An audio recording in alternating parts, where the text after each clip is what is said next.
Hey, welcome to today's Kids Yoga Meets Astrology. My name's Doreen Foxwell, and tonight at about 8:23 or 8:25, somewhere around there, I should have looked at the exact time, and that's Eastern Standard Time, it's going to be a pink full moon. Now, I know my moon is appearing purple. In person, it looks more pink, but it shows on video as purple. Imagine it's pink. Woo, just pretend it's pink. Kids are really good at imagination, kind of like my shirt. Tonight it might appear a very pale pink when it first is showing in the night sky. But otherwise it'll just look like a regular full moon, but very far at the distance because it's at its furthest point this time. So we're going from like super full moons that we had last month to like very small full moon, but it's still very bright. If you can see it tonight, definitely get out there. It's also a great full moon to put your crystals out. And so I have some of my pink crystals. I just love rose quartz, all about love and relationships, which is also what the pink full moon will bring if you study Western astrology. It is a Libra full moon where we have our Libra cards right here, our Moonology decks. They will tell you info if you want to read up more on what the Libra full moon is. But Libra is the sign of relationships, of love, of partnerships, of everybody getting along. And sometimes it's very challenging for people to get along. Just look at what's going on right now in the world. And if you think it doesn't affect kids, you are wrong. If you think you're hiding things from the kids, you are wrong. Kids pick up on so much energy. So just keep that in mind, that your kids are ultra sensitive, and especially around full moons.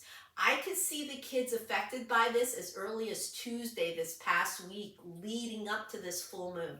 They were very sensitive to this full moon energy. Now, I mentioned Western astrology, but there's also the older astrology, which is Vedic astrology. This full moon they consider to be in the sign of Virgo. Usually each month I have a feeling myself about which way I'm feeling that it's gearing more towards.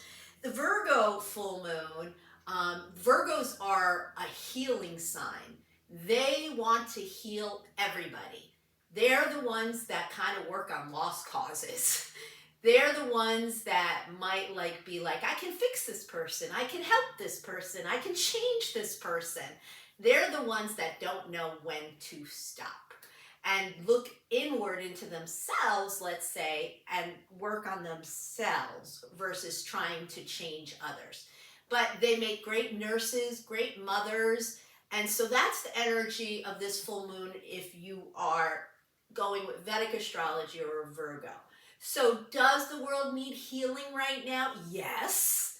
So I'm kind of going to fall straight down the middle right now on this full moon because I don't know either way which direction I am feeling.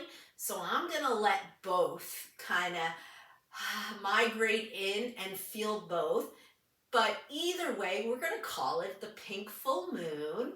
And we are going to honor this full moon by honoring our children, honoring their feelings, honoring their bodies, and honoring their unique gifts that they've come into this world with.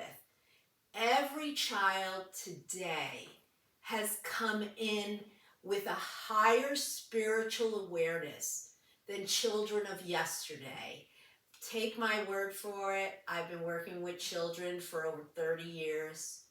The children of today are very, very different in a good way, but their awareness is much higher.